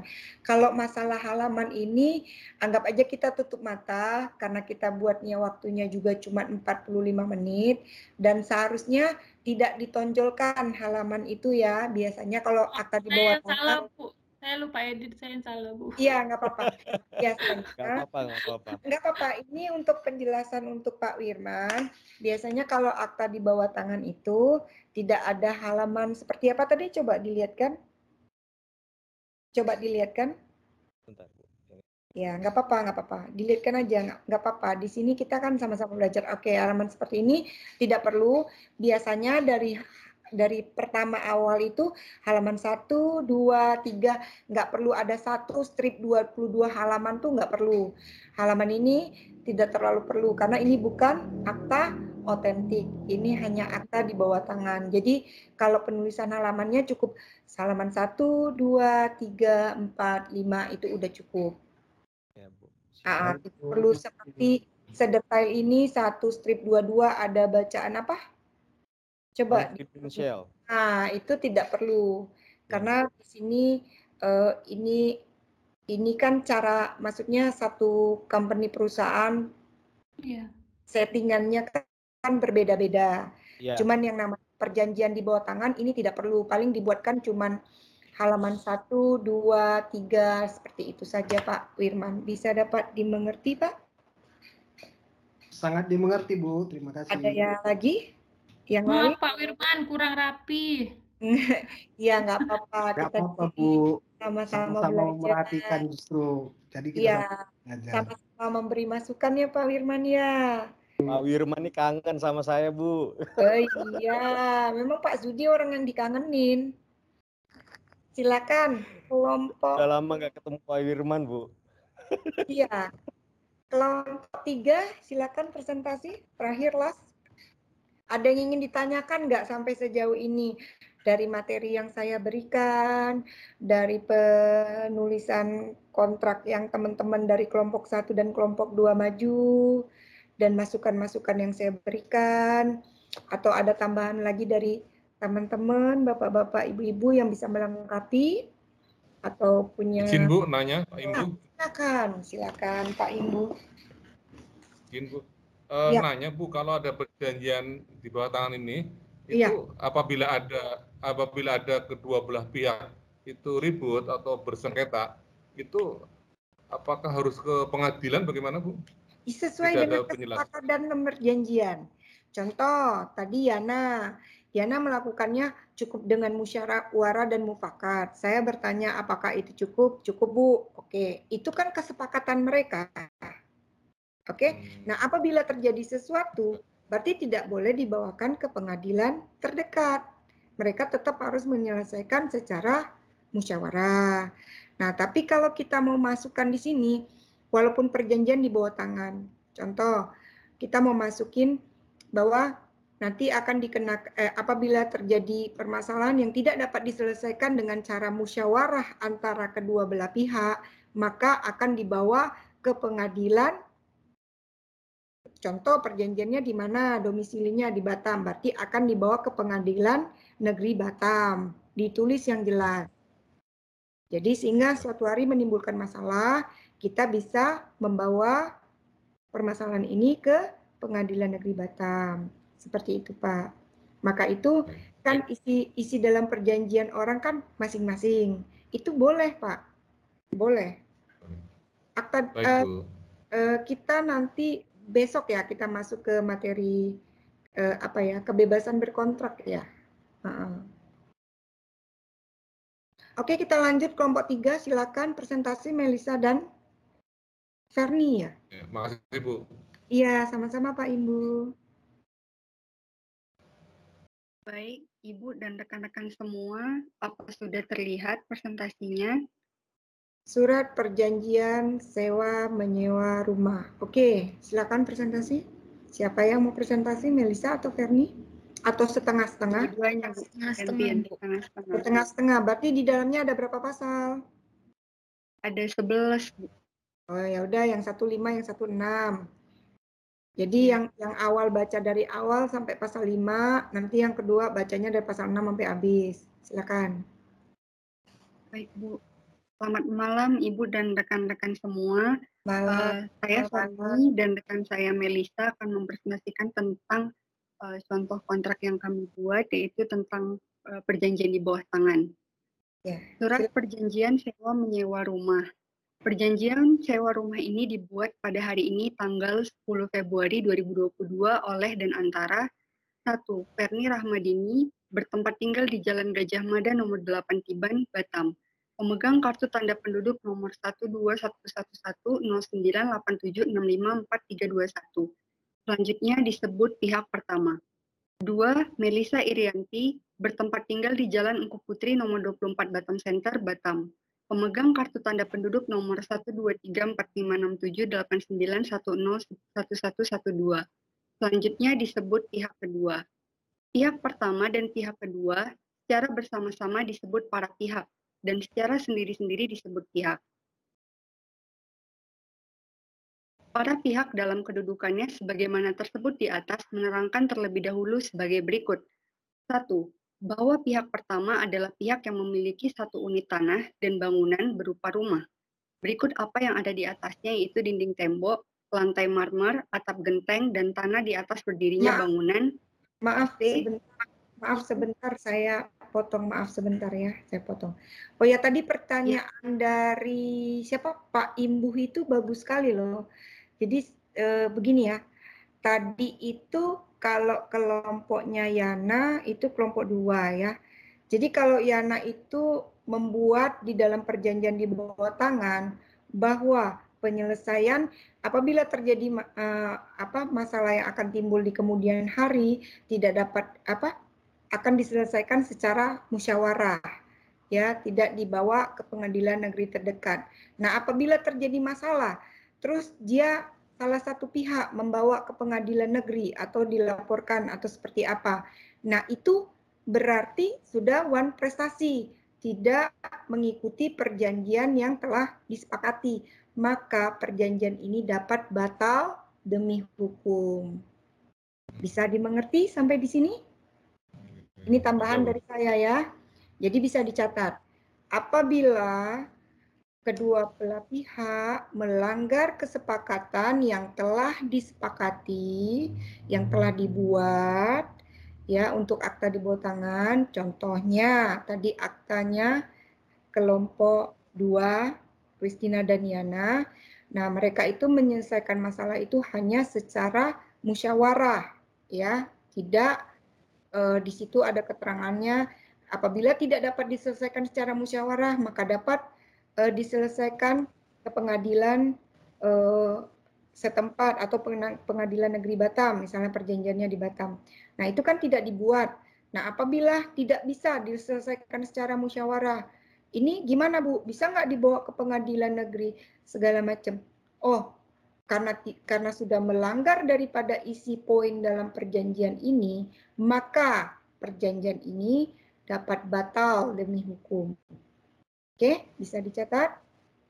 Oke, kita lanjut. Kalau bisa dimengerti. Jelas semuanya? Ada lagi yang ingin ditanyakan? Ini tambahan dari saya ya. Yang lain? Bisa dimengerti? Bisa, Bu. Oke. Bu, sedikit. Ya. Menyambung yang Ibu sampaikan Ya. tadi, tempat penyelesaian tempat penyelesaian ketika terjadi bersengketa adalah musyawarah mufakat ya. Ya, itu kan tadi dari kelompok IANA. Iya, maksud saya begini Bu.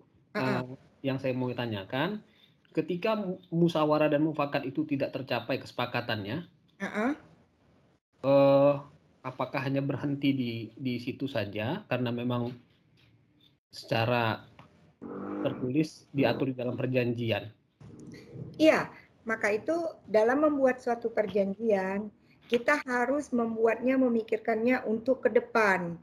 Ya kan, contoh, nah dalam perjanjian kayak tadi, ya kan, contoh kelompok 1 ya, sama Pak Zudia. Nah, dia di situ sudah dibuat, apabila misalnya menunggak pembayaran listrik, maka dikenakan denda 3%, kayak gitu. Nah, itu sama, apabila terdapat kedua belah pihak itu, misalnya terjadi suatu permasalahan, maka akan diselesaikan secara musyawarah, contoh. Berarti hanya musyawarah. Apabila ini tidak bisa diselesaikan secara musyawarah untuk mendapatkan mufakat, bisa nggak Bu ini kita bawa ke pengadilan? Ya kalau dibawa ke pengadilan berarti sudah melanggar kan? Melanggar daripada isi perjanjian. Maka surat perjanjian di bawah tangan ini batal demi hukum. Terjadinya wan prestasi namanya. Nah, kalau misalnya Bu, kita nulisnya apabila terjadi suatu permasalahan antara kedua belah pihak, kita pertama akan menyelesaikan secara musyawarah untuk mendapatkan mufakat. Apabila kedua belah pihak tidak dapat menyelesaikan secara musyawarah dan untuk mendapatkan sebuah mufakat, maka kita akan melanjutkan ke pengadilan negeri Batam. Contoh perjanjian ini dibuat di Batam. Nah, itu berarti bisa untuk dilanjutkan. Jadi harus sesuai dengan poin-poin yang ada di dalam perjanjian tersebut, gitu. Jadi kita kalau dalam membuat suatu perjanjian, baik itu akta di bawah tangan ataupun akta otentik, jadi harus jelas isinya. Dan kita harus memikirkan apa yang akan terjadi di kemudian hari, gitu. Sampai di situ sudah jelas Pak Wirman, ada lagi? Ya, setuju Bu, setuju. Jadi harus dari A sampai Z ya Bu? Ya, jadi harus detail. Itulah namanya kamparan atau komparisi daripada isi suatu perjanjian, di mana kedua belah pihak harus mengerti daripada isi perjanjian, harus sama-sama sepakat dan harus tahu gitu loh.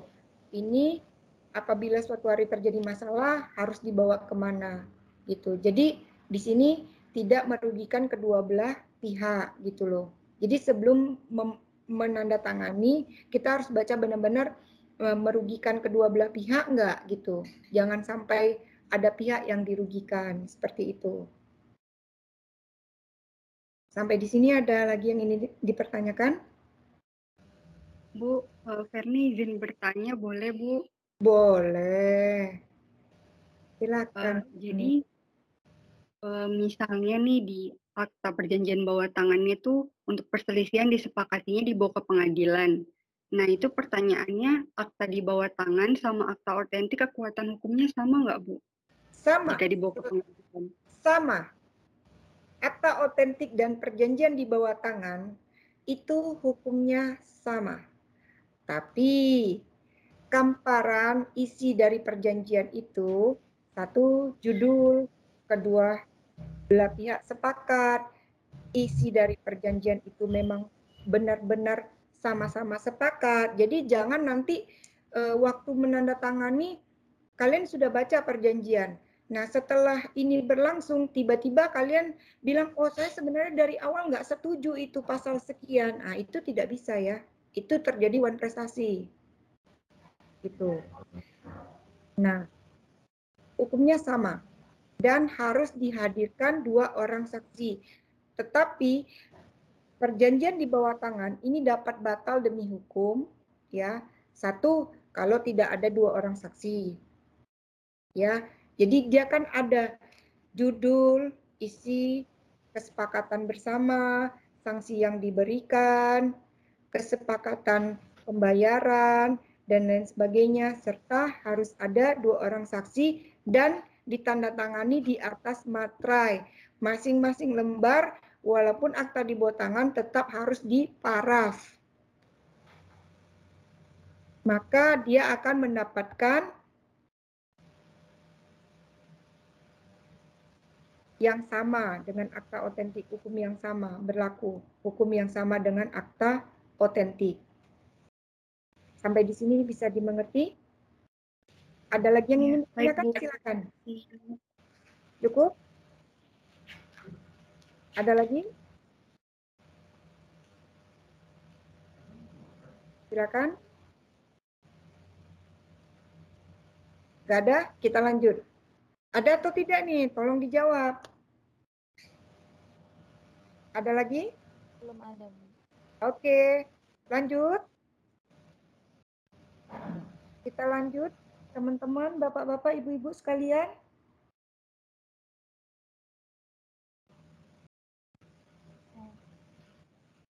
Kok nggak ada jawab? Yang jawab ya, saya ngomong sendiri ya? Iya, Bu, lanjut. Pada kemana ini? Hadir, Bu. Ya. Ini ada lagi yang ingin bertanya atau kita lanjutkan atau bagaimana? Cukup, Bu. Lanjut. Lanjut. Cukup, Bu. Lanjut, Bu. Terima kasih Bapak-bapak, Ibu-ibu. Silakan kelompok 3. Baik Bu, saya lanjutkan. Tadi sampai di 3 AC, gorden dan vitras di setiap jendela, lampu gantung hias di atas ruang tamu yang terletak di kompleks perumahan Marina Park Blok O, nomor 7, Kelurahan Batu Selitin, Kecamatan Lubuk Baja, Kota Batam, Provinsi Kepulauan Riau. Selanjutnya disebut objek sewa. 2. Objek sewa dari pihak pertama, dan pihak pertama setuju untuk menyewakannya kepada pihak kedua.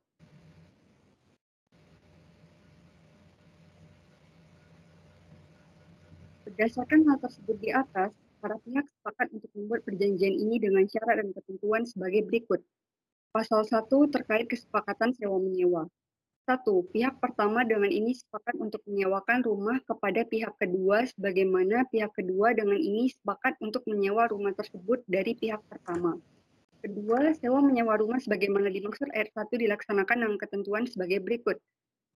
Maaf Bu, ini maksudnya sebagai berikutnya ini bukan nomor 3 lanjutan ya, tapi yang lanjutan dari nomor 2. Harga sewa sebesar 516 juta rupiah. Jangka waktu sewa adalah untuk selama 1 tahun, yang dimulai pada tanggal 22 Februari 2022 dan berakhir pada tanggal 22 Februari 2023. Yang kedua, pasal 2 terkait harga dan pembayaran. 1. Pihak kedua akan menyewa rumah tersebut selama 1 tahun terhitung mulai tanggal 22 Februari 2022 sampai dengan 22 Februari 2023. Kedua, harga sewa rumah tersebut disepakati sebesar 43 juta rupiah per bulan atau total 516 juta rupiah untuk keseluruhan jangka waktu sewa. Yang ketiga, uang tersebut akan diberikan pihak kedua kepada pihak pertama bersamaan dengan penandatanganan surat perjanjian ini sebagai tanda pelunasan dari seluruh jumlah uang sewa termaksud. Poin yang kedua, uang tersebut akan diberikan pihak kedua kepada pihak pertama secara bertahap selama 12 bulan atau 1 tahun. Dan batas pelunasan terakhir tanggal 22 Februari 2023 dengan deposit awal sebesar 129 juta. Pihak pertama akan memberikan kwitansi tanda bukti penerimaan tersendiri kepada pihak kedua. Pasal 3 terkait jaminan. Pihak pertama memberikan jaminannya bahwa 1. Rumah yang disewakan dalam perjanjian ini sepenuhnya merupakan hak pihak pertama, bebas dari sengketa, dan tidak dalam keadaan disewakan maupun dijual kepada pihak ketiga. 2. Pihak kedua dapat sepenuhnya menjalankan hak-haknya sebagai penyewa dari rumah tersebut dengan tidak diganggu-gugat oleh pihak-pihak lain. Pasal 4 terkait pembebanan biaya dan perawatan. 1. Pihak kedua berhak atas pemakaian aliran listrik, saluran nomor telepon, dan air PDAM yang telah terpasang sebelumnya pada bangunan rumah yang disewa. 2. Pihak kedua berkewajiban untuk membayar semua tagihan-tagihan atau rekening-rekening serta biaya-biaya lainnya atas penggunaannya. 3. Segala kerugian yang timbul akibat kelalaian pihak kedua dalam memenuhi kewajibannya sepenuhnya menjadi tanggung jawab pihak kedua. 4. Pihak kedua berkewajiban merawat dan menjaga keadaan tersebut agar tetap dalam kondisi baik, termasuk memelihara kebersihan dan kelestarian lingkungan, termasuk memelihara serta sarana-sarana kepentingan umum. Pasal 5. Maaf, lewat. Terkait hak dan kewajiban. Selama masa perjanjian sewa-menyewa ini berlangsung, pihak kedua tidak dibenarkan untuk 1. Memindahkan atau mengalihkan hak sewa berdasarkan perjanjian ini, baik untuk sebagian atau keseluruhannya kepada pihak ketiga. 2. Mempergunakan unit rumah untuk tujuan yang lain daripada apa yang disepakati dalam perjanjian ini, kecuali telah mendapat izin secara tertulis dari pihak pertama. 3. Merenovasi unit rumah tanpa adanya izin tertulis dari pihak pertama. Untuk pasal 6 akan dilanjutkan oleh rekan saya, Mbak Melisa. Oke, terima kasih. Saya lanjutin di pasal 6 tentang kerusakan dan bencana alam. Yang pertama, kerusakan struktur bangunan rumah sebagai akibat pemakaian sepenuhnya menjadi tanggung jawab pihak kedua. Poin kedua, pihak kedua dibebaskan dari segala ganti rugi atau tuntutan dari pihak pertama akibat kerusakan pada akibatkan oleh force major. Yang dimaksud dengan force major adalah bencana alam seperti banjir, gempa bumi, tanah longsor, petir, angin topan, serta kebakaran yang disebabkan oleh faktor eksternal yang mengganggu kelangsungan perjanjian ini. Yang B, huru-hara, kerusuhan, pemberontakan, dan perang. Pasal 7 tentang syarat pemutusan hubungan pihak kedua. Pihak kedua dapat memutuskan hubungan sewa-menyewa sebelum jangka waktu perjanjian ini berakhir dengan syarat. Yang pertama, terlebih dahulu memberitahukan maksudnya tersebut secara tertulis kepada pihak pertama sekurang-kurangnya 2 bulan sebelum berakhirnya jangka waktu perjanjian, telah membayar semua tagihan-tagihan atau rekening-rekening serta biaya-biaya lainnya atas penggunaannya. Yang ketiga, tidak berhak menuntut pengembalian uang sewa untuk jangka waktu sewa-menyewa yang belum dilaksanakan. Pasal 8-nya, next. Pasal 8 tentang syarat pemutusan hubungan pihak pertama. Pihak pertama dapat memutuskan hubungan sewa-menyewanya sebelum jangka waktu perjanjian ini berakhir dengan syarat-syarat. Pertama, pihak kedua melanggar atau lalai melaksanakan salah satu ketentuan atau syarat perjanjian ini. Yang kedua, pihak kedua lalai membayar harga sewa, biaya perawatan, dan atau tagihan lainnya yang terhutang selama 7 hari setelah pembayaran itu jatuh tempo. Pasal 9 Pasal 9 tentang masa berakhir terakhir jangka waktu kontrak sesuai dengan pasal 2 surat perjanjian ini, pihak kedua segera mengosongkan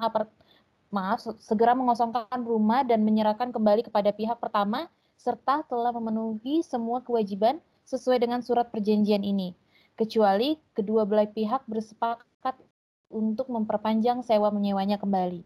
Pasal 10-nya tentang hal-hal lain.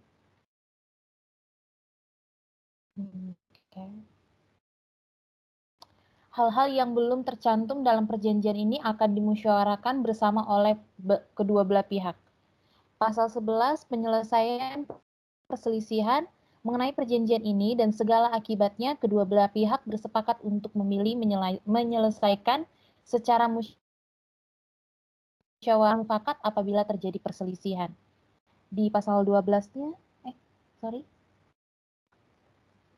Demikian surat perjanjian ini dibuat dalam 2 rangkap yang bermaterai cukup dan mempunyai kekuatan hukum yang sama, ditandatangani kedua belah pihak beserta 2 orang saksi dengan masing-masing saksi yaitu Joni Arifudin dengan nomor kartu tanda penduduk 7896645732 selaku saksi dari pihak pertama dan Bambang Susanto selaku saksi dari pihak kedua dengan nomor kartu tanda penduduk 4567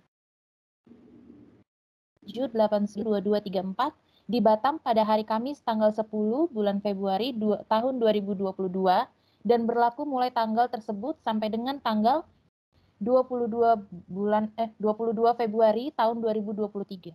Terima kasih, Bu. Oke. Nah, tunggu, biarin di sini posisinya. Oke, kita bahas ya. Jadi yang namanya perjanjian kedua belah pihak, maka akta di bawah tangan maupun akta autentik itu harus dibuat dalam 2 rangkap. Oke, 2 rangkap. Rangkap pertama itu bermaterai di pihak pertama. Pihak kedua tidak memakai materai, tapi tetap menandatangani. Di saksi tidak perlu memakai materai, tetapi tetap ditandatangani kedua saksi ini. Tidak memakai materai. Hanya yang memakai materai, ya satu rangkapnya pihak pertama. Dan di rangkap kedua, yang memakai materai hanya pihak kedua. Pihak pertama tidak memakai materai lagi. Dan semuanya ditandatangani juga oleh kedua saksi. Dan yang akan disimpan oleh pihak pertama adalah rangkap yang kedua, yang pihak kedua memakai materai itu disimpan oleh pihak pertama, diberikan kepada pihak pertama, itu yang pihak kedua memakai materai, pihak pertama tidak. Nah, pihak kedua menyimpan perjanjian ini yang pihak pertama yang memakai materai. Yang pihak kedua tidak memakai materai itu diberikan oleh pihak kedua. Yang pihak kedua pakai materai diberikan oleh pihak pertama. Sampai di sini ada yang ingin ditanyakan? Jelas? Untuk pemakaian materai daripada sebuah perjanjian? Jelas, Bu. Oke. Tidak. Mau nanya Bu. Oh, silakan. Izin, Bu. Ya. Untuk materai nilainya apakah 6.000 atau 10.000 Tidak, ya? ini mungkin materai zaman dulu. Kalau sekarang minimal 10.000, Pak. Ya. Harus ya, 10.000 ketentuan. Yang sekarang cara peletakan materai yang bermaterai pihak pertama menandatangani harus mengenai materai ya setengahnya. Ini disimpan dan diberikan oleh pihak kedua. Yang bertanda tangan materai setengah harus kena materainya. Ini surat perjanjiannya harus diberikan dan disimpan oleh pihak pertama. Para saksi kedua rangkap tidak diberikan materai. Sampai di sini jelas? Ada yang ingin ditanyakan? Izin, Bu. Ya, silakan. Henry. Nah, ini, Bu, kekuatan hukumnya dalam perjanjian di bawah tangan ini apabila tidak memakai materai, apakah sama dengan kekuatan hukumnya tidak yang memakai materai, Bu? Terima kasih, Bu.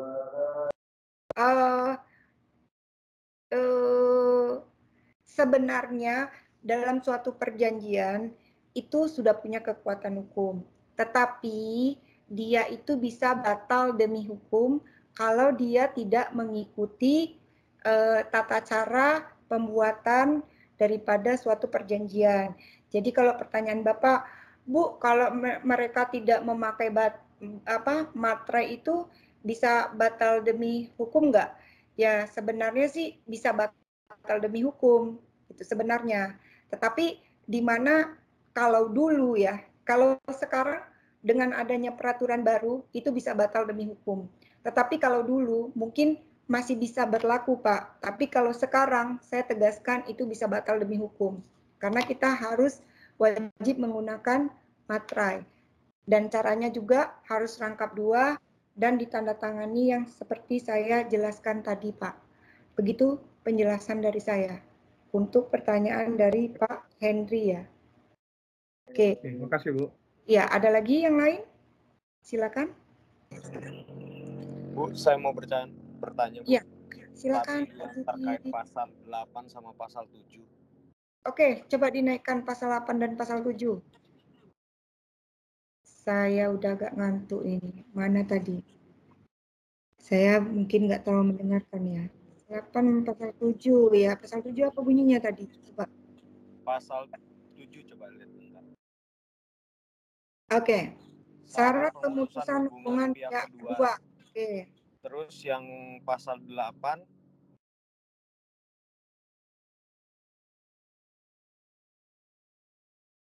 syarat pemutusan hubungan pihak pertama. Maksudnya untuk menghemat aja sih. Kalau misalnya dua pasal itu digabungkan, boleh kan, Bu? Boleh. Misalnya jadi pasal 7 aja. Syarat pemutusan hubungan kedua belah pihak gitu. Baru di dalam bunyinya bahwa pihak pertama ya seperti isi tadi dan ini pihak kedua itu boleh. Baik, Bu. Itu aja sih, Bu. Terima kasih, Bu. Terima kasih masukan dari Pak Sudi. Saya senang deh kalau kayak gitu. Iya, ada lagi kita diskusi sama-sama, kita belajar sama-sama. Jadi enak deh kelasnya hidup, jangan diem-diem dong, saya dicuekin. Izin, Bu. Iya, silakan Pak Imbu. Pasal ini cuma mohon ditunjukkan tadi pasal yang ada angka 516 juta. Pasal berapa tadi? 4 atau 5, Bu? 516 juta. Ya. Isinya yang ada 516 juta katanya. Ini Perni ya. Ah ini. Nah ini stop pasal 2. Iya. Iya, enggak, saya mau izin komentar aja. Itu kalau itu kan ditulis Rp titik 516 juta. Kalau saya usul, kalau bahasa standarnya kan, kalau kalimat tulisan standarnya kan harusnya tanpa titik, Rp angka, terus nanti koma 00. Iya, maaf terus ya Pak. di dalam terus di dalam kurungnya. Terus di dalam kurungnya adalah harusnya huruf kecil semua dan miring gitu. Iya. Makasih, Bu. Iya, makasih Pak Imbu. Ini masukan dari Pak Imbu untuk dirapi penulisannya. Nanti dirapikan. Jadi gini, untuk kelompok 1, kelompok 2, dan kelompok 3 yang sudah presentasi, saya senang sekali. Ya, semuanya bagus-bagus. Terus ada masukan dari saya dan masukan dari teman-teman yang lainnya, tolong dirapikan, tolong direvisi lagi ketikan-ketikannya, halaman-halamannya, dan tadi seperti materainya juga tolong dirapikan. Jadi nanti setelah rapi itu setelah dirapikan mohon dikumpul yaitu dikirim ke grup kita. Oke, di mana teman-teman yang lain boleh sama-sama bantu saya koreksi kalau masih ada teman-teman yang penulisannya kurang bagus atau kurang rapi atau biar bisa dirapikan, kita sama-sama saling bantu ya Pak ya Bu ya. Jadi biar kita semua bisa sama-sama jauh lebih baik dalam penulisan sebuah perjanjian. Oke, sampai di sini jelas? Jadi sampai di sini ada lagi yang ingin ditanyakan. Saya rasa kita cukup sampai di sini. Jadi mungkin sebelum saya tutup mohon dirapikan untuk diselesaikan sekarang. Kan kita sampai 9.30 masih ada 15 menit daripada nanti kalian banyak PR daripada materi atau mata kuliah yang lain. Mendingan ini dirapikan. Mumpung masih ingat di mana untuk dibagusin, dirapiin, dan tolong yang udah presentasi kelompok 1, 2, dan 3 untuk dikirim ke grup yang udah selesai. Dan kita lanjut lagi pertemuan besok sesi 4 dan 5, sesi 3 dan 4 untuk kelompok akta otentik ya, kelompok 4, 5, dan 6. Saya rasa cukup sampai di sini. Ada lagi yang ingin bertanya? Ada tambahan dan masukan lagi dari teman-teman? Makasih Pak Imbu. Makasih Pak Zudi. Sama, terima kasih Bu. Ya, ada lagi? Sama Bu. Ada lagi? Cukup. Cukup? Cukup Ibu. Berarti saya tutup sampai di sini. Kita ketemu lagi besok di jam yang sama. Saya tutup. Assalamualaikum warahmatullahi wabarakatuh. Selamat malam Bapak-bapak, Ibu-ibu semuanya. Waalaikumsalam. Selamat malam, Bu. Terima kasih, Bu. Ya, tolong dirapiin dan dikumpul ya. Terima kasih. Baik, Ya, Bu. Bu.